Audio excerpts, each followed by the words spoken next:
Well, wow, thank you. I walked out here and you're already proud of me. Thank you guys, I appreciate that.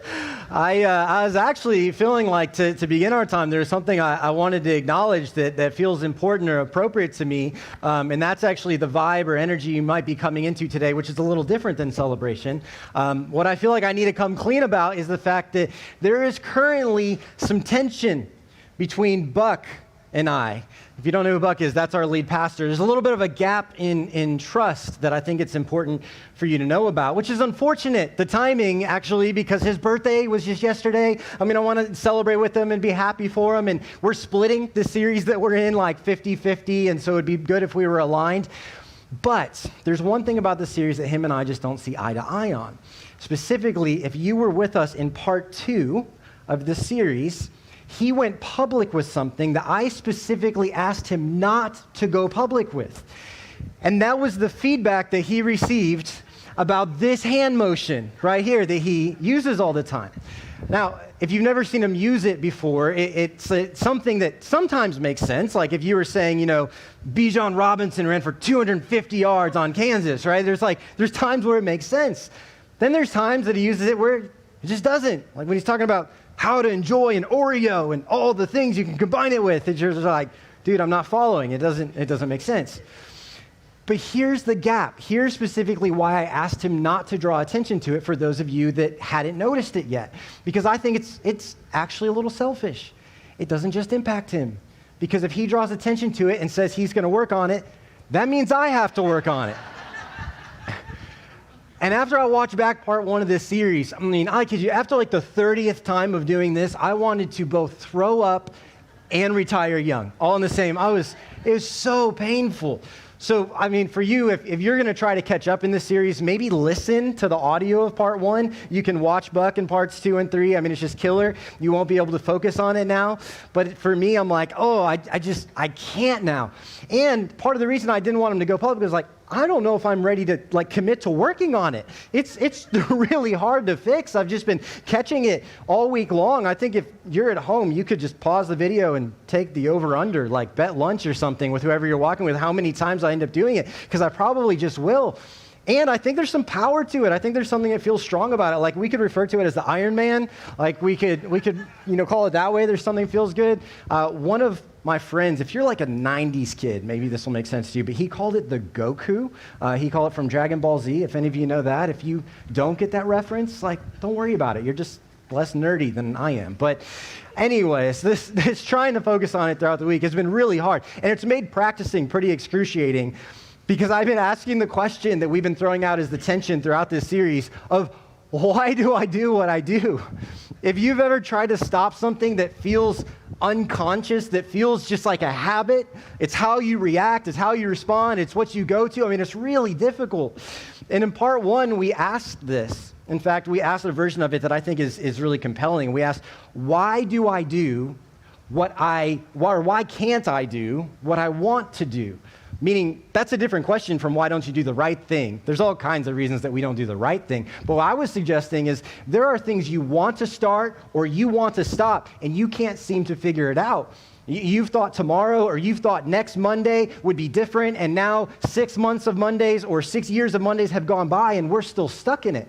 We're talking about what is that inside of us, because if you and I are just biology, if we're just an accumulation of cells, if we are rocks that can make noise, then we should be able to do what is best for us almost by default. So what is that self-sabotaging thing inside of us? And we've been looking throughout the series these 3 weeks at one man's explanation of the problem. Paul writes in Romans 7, he says, I do not understand what I do. For what I want to do, I do not do, but what I hate, I do. And even if you're exploring faith, if you struggle with the scriptures and can we trust them, hopefully you can walk away knowing you found something that's relatable in there, because this is so vulnerable and relatable to all of us. And then after part 1, where we talked about there's this thing inside of us, we have a problem. In part 1, we talked about what the kind of underlying cause is, which Paul introduces in verse 17. He says, as it is no longer I myself who do it, but it is sin living in me. He talks about sin like it's a noun a force, a disease, or a virus. It's something that has infected us, and it's distorting the way we think and the way we see the world and the way that we see others. It impacts our behaviors and our actions. And we said the reason this was so important to establish, regardless of what you feel comfortable calling this kind of thing, is if we don't realize what the underlying issue is, it's impossible to apply a solution. Some of us have theories of what the solution should be, but we don't know what the problem is in the first place. We're trying to treat a symptom because there's a symptom, which is really the thing we want to start or the thing that we want to stop that we think is the problem, but in reality, there's something lying underneath that. And we looked in Romans 5 where it said at one point sin entered the world, that it wasn't always there, but it entered with the first person, Adam, and now it's like it's been downloaded to us. It's like in our DNA, there's the weight of human history behind it, and now we experience it. We default to it. All of us are born into it, if you will. Now, I moved all of the smiley face people over to this one today. I thought we could end on a more positive note, but just pick whoever it is you want to leave in there. I'm going to leave Quinn Ewers in timeout, but whatever you guys want to do, we've moved over to this side because in part 2, we move towards the solution. Right? In part 2, we looked at this incredible verse in verse 24 where Paul's writing and he says, "What a wretched man I am." Have you ever experienced that before or felt that? What a wretched man, what a wretched woman, what is wrong with me? Who will rescue me? Which is where I would say Paul kind of diverges from our line of thinking. We've probably been following up to this point, like, yeah, I get it, that's me. I don't know why I do what I do. But then his question is different than ours because we would probably ask, what? What money can I spend? What can I do to fix it? How is it that I control this? But that's the old way, trying to do it in our own strength, trying to fix us. He says it's a who. It's a person, it's a relationship. Who will rescue me from this body that is subject to death? Thanks be to God who delivers me through Jesus Christ our Lord. That the second we decide to transfer our trust to the person of Jesus, there's a set of identities, there's a set of resources, of abilities, there's a new power in us that is available to us that is not just a heaven someday. This isn't about, now I've prayed the prayer and I have insurance policy when I die. This is the idea that we have been set free right now in this moment. And for some of us, we just didn't know. We didn't know how it worked. We didn't know that that's what we were fighting. We didn't know what is actually available to us.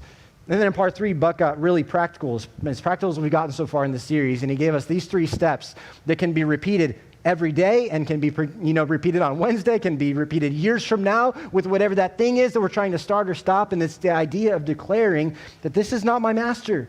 This old way, this sin thing doesn't control me anymore. To decide that this new set of identities is true of me, that I'm totally forgiven, washed white as snow, that I'm a son, I'm a daughter of the God of the universe. And then ultimately what that experience is like is it's the experience of surrendering. It's not trying to have more willpower. It's not trying to have more strength or control. It's an experience of surrender, which is simultaneously terrifying and peaceful all in the same moment. Say, I'm going to trust you, God, with this area of my life that perhaps I've just never surrendered to you before.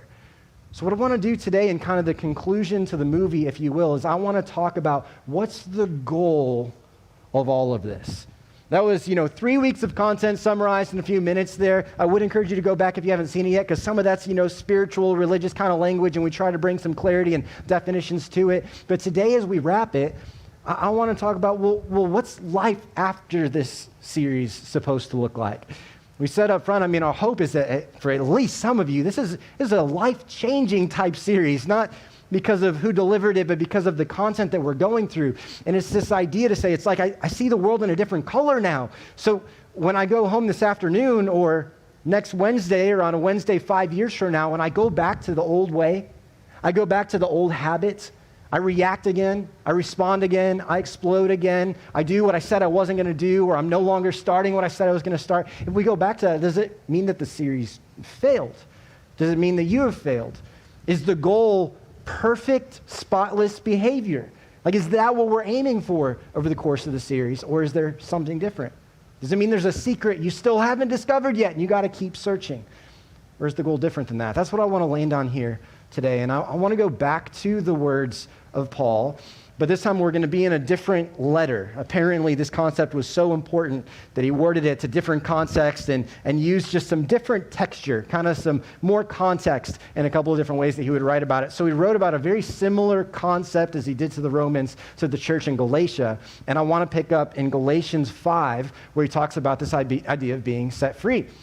Because to start off this chapter, he says, so Christ has truly set us free. Now make sure that you stay free and don't get tied up again in slavery to the law.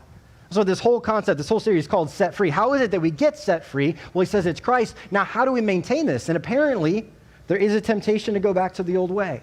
Apparently, there is a draw or a force that kind of pulls us back to this way because it's what we know, it's what our default is. He's like, no, I want you to stay over here. Well, how do we do that? The second half of this chapter is really devoted to the concept of how that works. And the middle of the chapter in verse 16, he says, so I say, let the Holy Spirit guide your lives. Then you won't be doing what your sinful nature craves.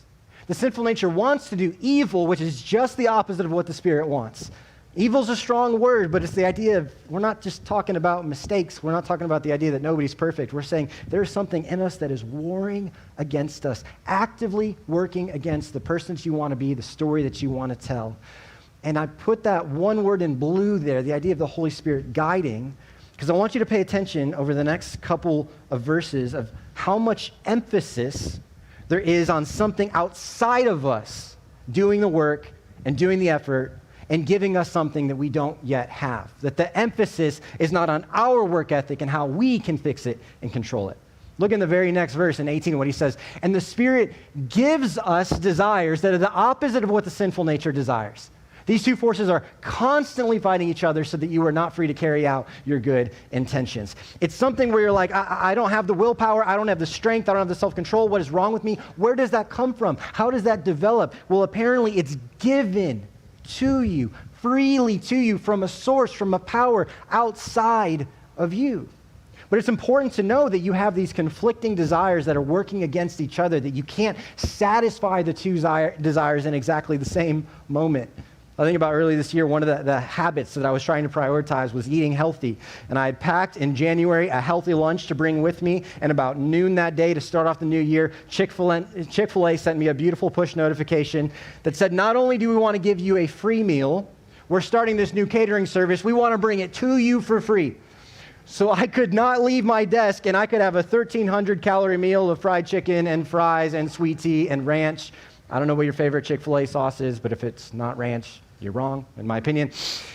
But I'm sitting there, and I really want both. I mean, I really want to stick to my healthy eating goals. I want to know that nothing controls me. I want the energy that goes with that. I want to feel good about myself. And, I mean, gosh, I want the salt, I want the sugar, I want all of that, and I can't choose both. It's whatever it is inside of us. It's a simple example, but there's something that is incompatible. One that is trying to guide us, one that we're trying to walk back to. And then he kind of gives an example of what the results of both of these look like. One of them, he says, you already know because you came pre-downloaded with it, because we've all experienced it.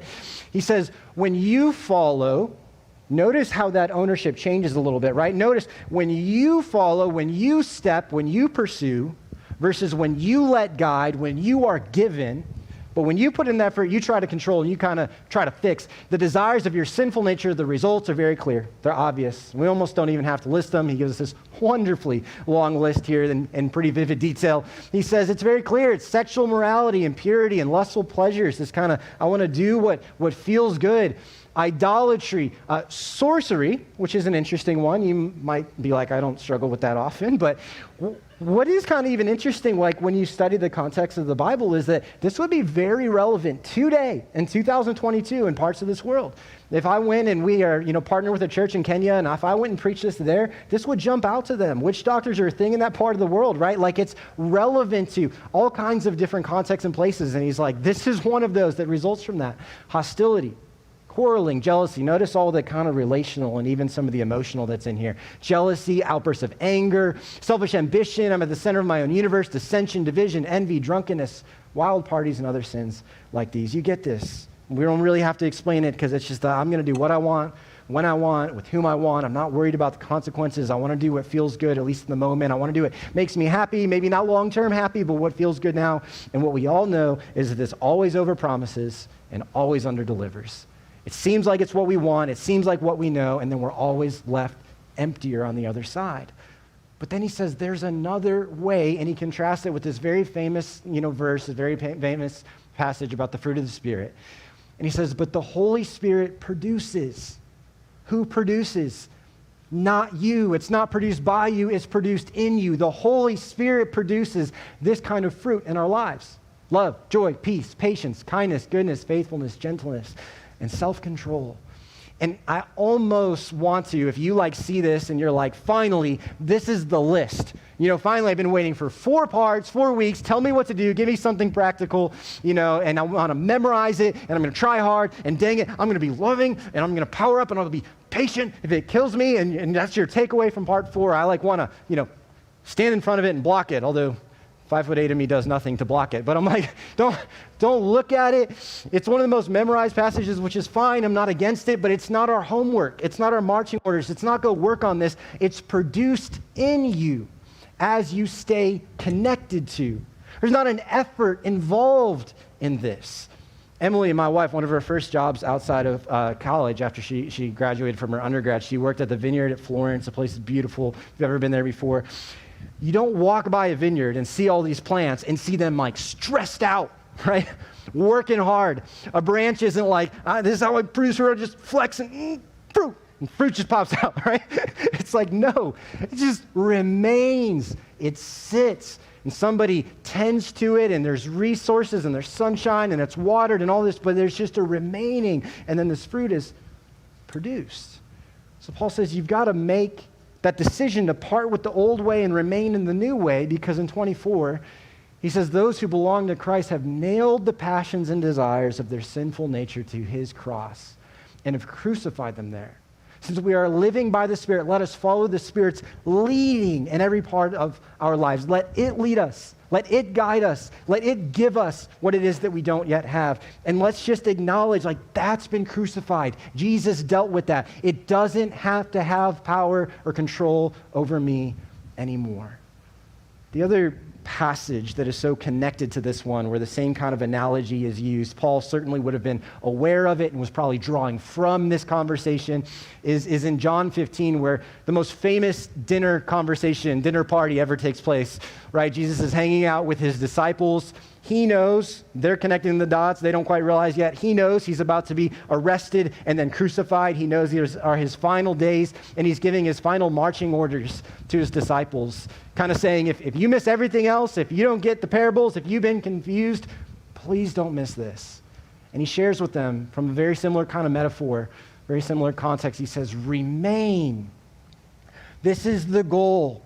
After these next 72 hours, what I want you to do, all else, if nothing else, is to remain in me, and I will remain in you, to exist in, to abide in, to rest in, to be in.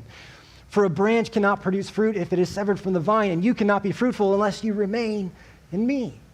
What we try to do is we try to cut the branch off, and we try to get disconnected from the source, and we try to fix and control in our own way. He's like, no, it's been disconnected from the source of life, disconnected from all the nutrients. It will wither and die. You can do nothing when disconnected from me. And he clarifies that further in the next one, the role he plays. He says, yes, I'm the vine. I'm the source of all the good. I'm the source that all this fruit will grow from. I am the vine. You are the branches in between the vine and the fruit. Those who remain in me and I in them will produce much fruit. For apart from me, you can do nothing. Useless. It's just pointless to be like, I'm going to struggle in my own effort. That's not what is true of this bucket over here. There's something about staying connected to him that allows us to step into all that we've been created and designed for. I think a very simple analogy that works for me and tries to help clarify a little bit, although far from perfect. I think about when I got my first iPhone. I got the iPhone 5, and I think that was that skinny one. It would die every day, in the afternoon. That thing just never lasted. I only had one charger. It was my first iPhone. Today, I have chargers everywhere because we've accumulated, so many Apple chargers over the years, and my phone's always plugged in. It's always connected. It's in CarPlay in my car, and it sits on a wireless charger at work. It rarely drops below, 50% for me now. So it's always useful for what it's designed for. If it dies, if it doesn't stay connected, it becomes, like a paperweight, but can't do anything that's designed for. Now, I know that doesn't work perfectly, that analogy, for a lot of you. For my wife, Emily, I don't know how, but her battery is always red. I'm like, it's 2022. We can fix this. There are things we can do now. But I think you get my point. There's a staying connected to the source of power, to the source of life. And some of us, we check a religious activity and we kind of do that on the schedule, but there was nothing about being connected to, recharging, abiding in, remaining in about that effort. I would love to provide the perfect definition of what it looks like to be with or to remain in or to abide, but it is difficult. It's complicated. There's this kind of ethereal aspect. There's this spiritual aspect. It's tough to define if you haven't experienced it before. I think what may actually be more helpful is to try to spend the rest of our time talking about what it's not, because that might bring a little more clarity to what it actually is. There's a phenomenal book written by Skye Jethani. It's called With. I recognize if you've been coming to Northpoint for any period of time and you're an aspiring reader or even an avid reader, I know we give you a very long list to work with. But I do think this would fall in that, top 10, top 5 kind of category for those of us that have read it here. It's specifically so helpful. If you've ever wondered, what does it mean to have a relationship with Jesus? If you're in that kind of exploring stage, you're like, how do you have a relationship with an invisible person? Like, what does that look like? This book gives great context to it. But it also is incredibly helpful maybe if you've been a follower of Christ for a while and you feel stuck. You feel like I'm missing something, that there is something more. And he talks about in this book, kind of the first half, are these 4 ways we try to relate to God. We try to remain, or we try to have a relationship with. But he says in each of these 4, we are essentially trying to remain or maintain control. We're trying to almost, if you will, be our own gods, or maybe have God kind of serve us, our ends, our goals. He says this towards the front. He says, seeking control is not the solution to the human condition, but it's part of the problem. And as long as we go back to our old way to try to fix us and control us and out willpower it, we're just seeking control. So I want to share these 4 ways with you because I think if you're new to church, if you're exploring faith, I think there's a chance, maybe you've walked away from church, it's not relevant to you anymore. Maybe you have experienced one of or a couple of these 4. Maybe it's not your fault. Maybe it's what was modeled to you, what was shown to you, and you tried one of these 4 and you're like, I just don't get what all the hype is about. I don't get what value that adds. It's not helpful to me. Or maybe you know some Christians that kind of live out of one of these 4, and you're like, it's not attractive. I don't feel like I'm missing anything. Maybe you're here and you are a follower of Christ, and you'll find yourself in some of these examples. I know I find myself in all 4, and I move between the different 4. And maybe it is the thing that pulls you back towards this kind of default instead of keeping you set free. Here's the first of the 4. He talks about one of the ways we try to relate to God is called life over God. It's this concept that God kind of is subservient to our agenda or our will. Maybe at the most extreme, he just doesn't exist for us. We just don't even acknowledge him. And Skye Jethani in the book, he kind of says that is a little bit ignorant of both human nature and human history to try to say we don't need him for morality and purpose and so on. But it's an approach, like you could try it. But he says even those of us that would say we're trying to follow Jesus, we still can relate to God in the same way. And we know we're doing that when basically God is reduced to a God of principles. This is why it's so sneaky, because it doesn't feel inherently bad. It's not inherently wrong on the surface, but we just kind of reduce the Bible to the next best self-help book available to us. Here's the 5 principles for a biblical marriage. Here's the 3 ways to raise your children. Here's the 10 truisms from Proverbs to help you have a successful business. And when we do that, what ends up happening is we kind of pick and choose what's most helpful, and we ultimately bend God towards what we want him to be. We bend him kind of in our image, if you will, and we ignore what feels not so helpful or a little bit challenging. And when we try to just control and we try to be our own God, we realize the emptiness that kind of leads us to. In fact, if you experience some success, you may be tempted to think, I just don't need him. He goes way down the priority list, or, I go on Christmas and Easter to church, but I'm experienced now, I'm smart now, I've accumulated so much now. But at some point in time, we come face to face with the emptiness that results from that approach. So then in reaction to that, we do this flip, and then we try life under God. We're like, let's move people in that direction. Instead, life under God, though, feels and smells like and looks like and tastes like every other religion, because that's what it is. In part 1 of this series, we defined religion as you're supposed to, you don't, you're toast. That's how you can summarize basically every religion. And life under God is, I'm going to work my way up to God. I'm going to follow all the commandments to be good enough for God. And in this kind of like frenetic activity, as we're trying to work our way up and be good enough, this experience with God is full of shame, full of guilt. We are never enough. We picture a God that is in the sky, maybe old with a long beard and arms folded. He's certainly distant. He's maybe throwing lightning bolts down at you. He's disappointed in you. And should you have a special kind of afternoon where you actually have a good afternoon and you move a couple steps up the ladder, what happens? You just look down at the people around you in judgment. This is a brand of Christianity that is not only not true, it's completely unattractive, and people leave it by the thousands, understandably so. But we try it. Here's another one we try. We try to experience life from God.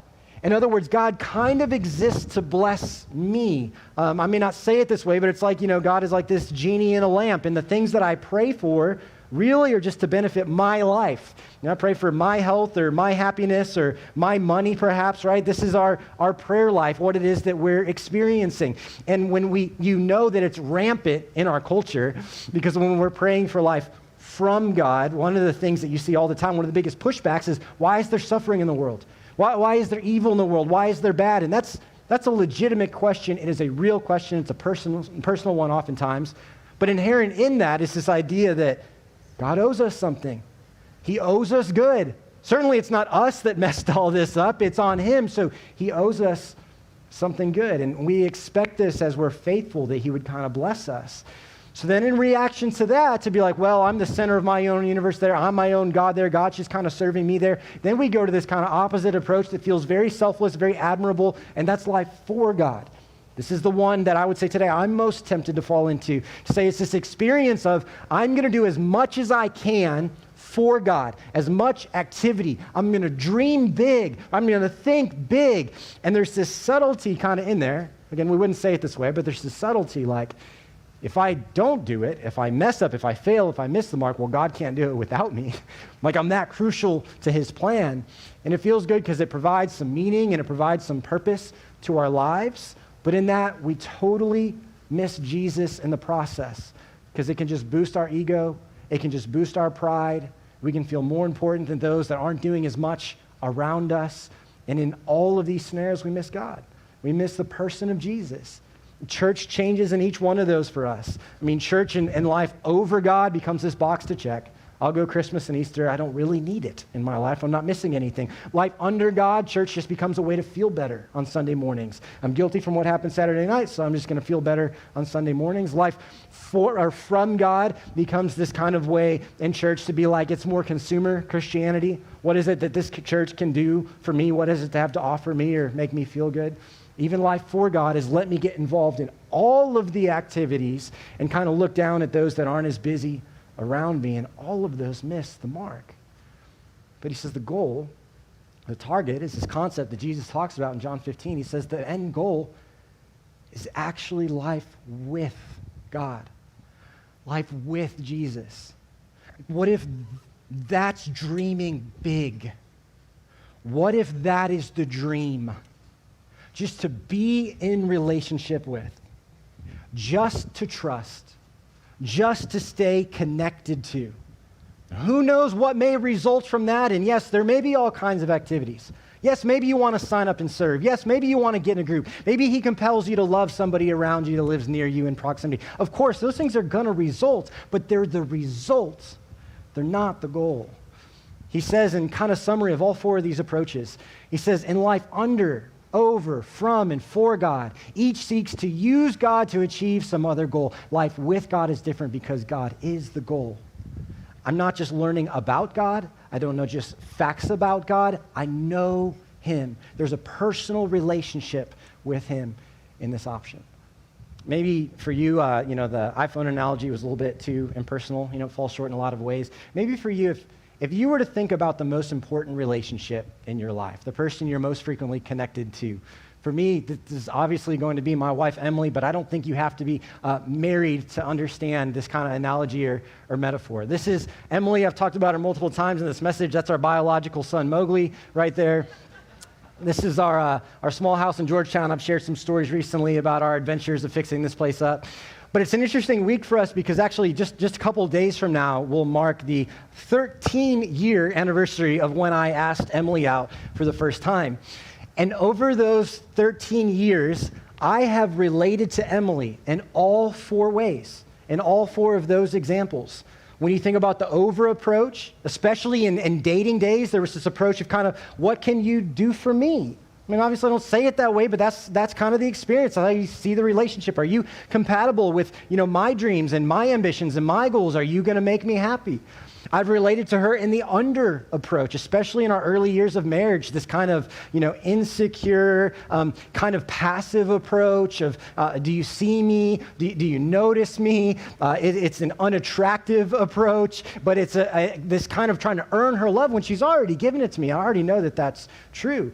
In the from approach, there's expectations. I've had expectations in my head that I never communicated to her. Now it feels like there's a gap or something's falling short as a result.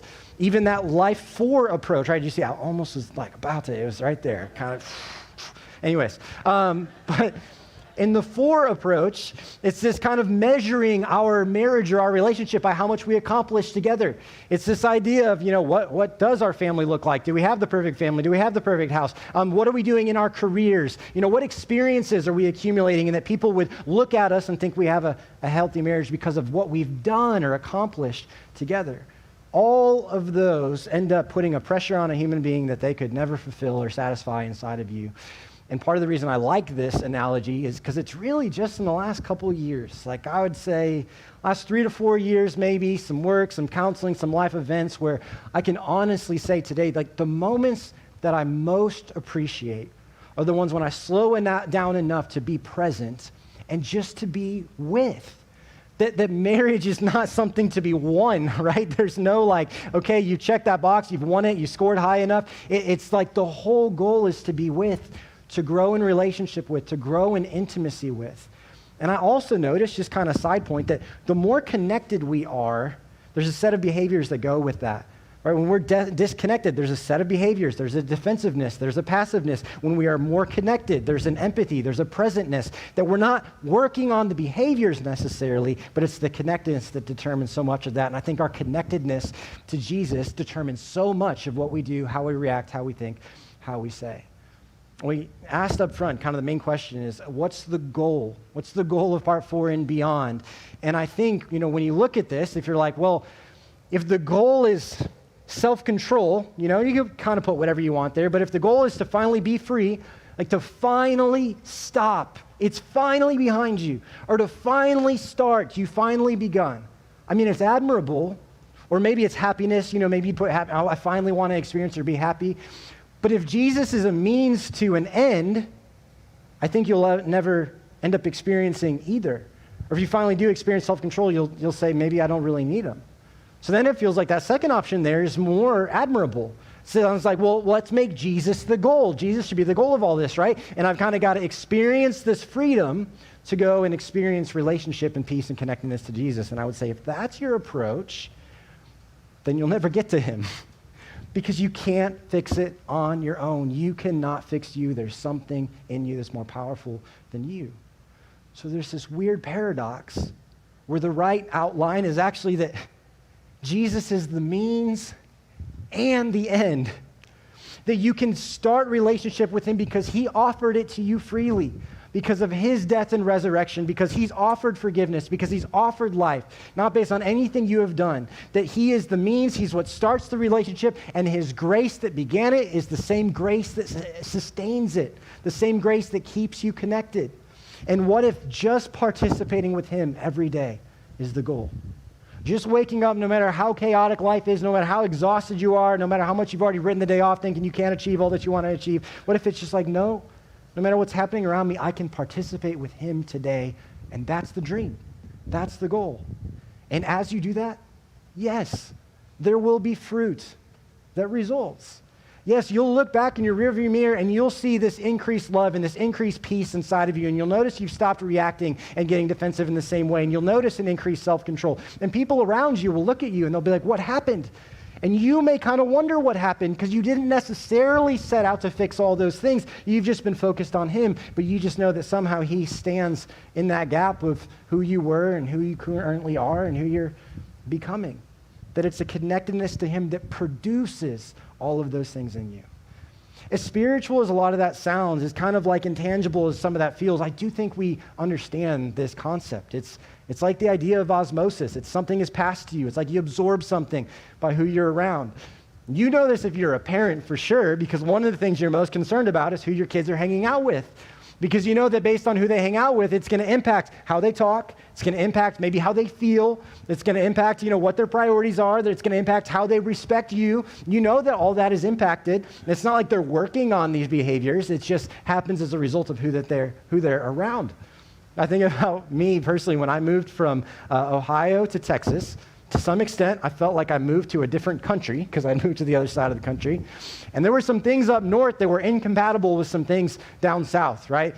Being a fan of the Ohio State Buckeyes was not compatible. Saying pop at a restaurant, I was so tired of getting crucified. We call soda pop. And I was so tired of people making fun of me, I finally just had to make the switch. But there was one word that I was adamant, never going to use this phrase. Feels uneducated to me, not sophisticated. I'm like, I'm never going to say y'all. I'm never going to adopt it. It's not me.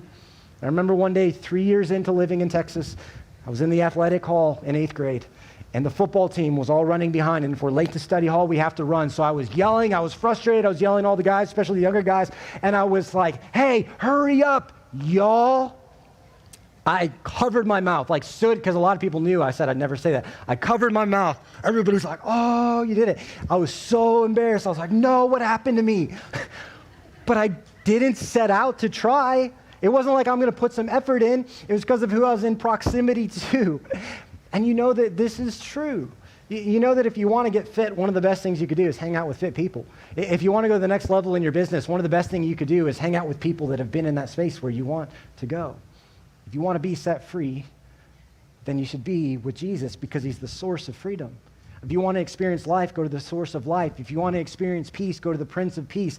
And with all of those, though there may have been different motives to get to him, I would suggest at some point, whatever kind of drew you here, the peace or the feeling or forgiveness or happiness, at some point you're going to have to stay just because he is better than any alternative.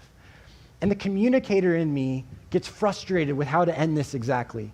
Because I want to give you the perfect definition of what it looks like to be with, and I want to give you 3 steps to walk out of here to go apply. But I just think that does a disservice to this message and to this series. We're going to give in our overtime podcast this week. We're going to do some practical things and talk about some resources. But today I'm like, no, it just doesn't make sense. Because the best I can do is I can just kind of tell you it's a little bit like.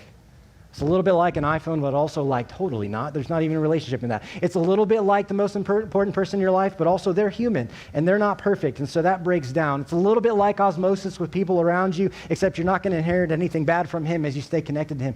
If you haven't experienced it, it is difficult to articulate and put into words.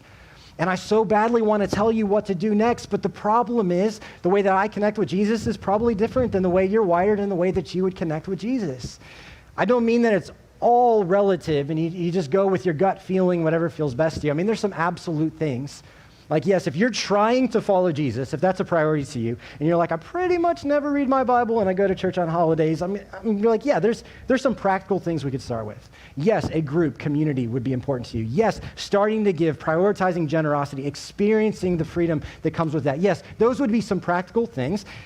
And what's frustrating about all of that is we could do all of that activity with the wrong why and totally miss Jesus. Jesus looked at the Pharisees and he said, also in John, he said, you go to the scriptures for life instead of coming to me for life. You search them. They would actually memorize, they would memorize the first 5 books of the Bible. It was like, you search those for life instead of coming to me. You know about me, but you don't know me. Now, don't use that as an excuse. Like, if you're a follower of Christ and you never read your Bible, start it, try it. I'm not saying that isn't out. I'm just saying it gets complicated because the antidote could be what you really need to do next after some of those, base foundational things is you might need to go on a walk outside. You may need to paint something. You may need to write a song.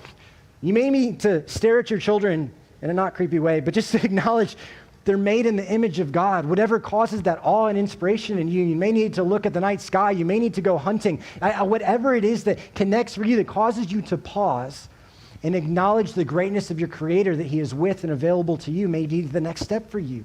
It may not be something in your schedule. It may be creating space in your heart. Maybe it is time to forgive.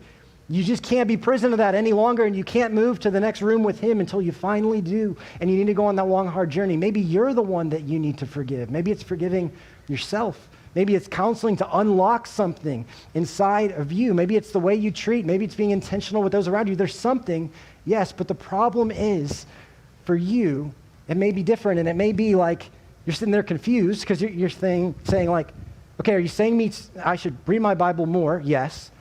But also maybe less, potentially. If it's just for a streak, if it's just to learn more about, if it's not how you connect with Him, like maybe think about it different. Okay, so you're saying I should pray more? Yes. But also maybe pray not as long, maybe. Are you saying I should journal? That's a good one. Are you saying, though, that if it's for the wrong reasons, that could be counterproductive? Yeah. Are you saying I should get in counseling? Yeah. But if I get in counseling and it's just to fix me and ultimately I can control this whole thing, could that go the other way? Well, yeah. Okay, but you also said that you're not giving me more homework. Correct. So you want me to sit in silence? I do. And you want me to walk? Right. But you want me to get in a group? I think that would be great. But maybe I should get out of some groups. I'm in too much activity. Well, I don't know, potentially. I can't tell it for you. And you're like, that doesn't make any sense. I'm like, I agree. I get it. You're like, what does that mean, Jordan? Tell me. I'm like, I don't know. I'm not the lead pastor here, okay? I'm trying to figure it out too.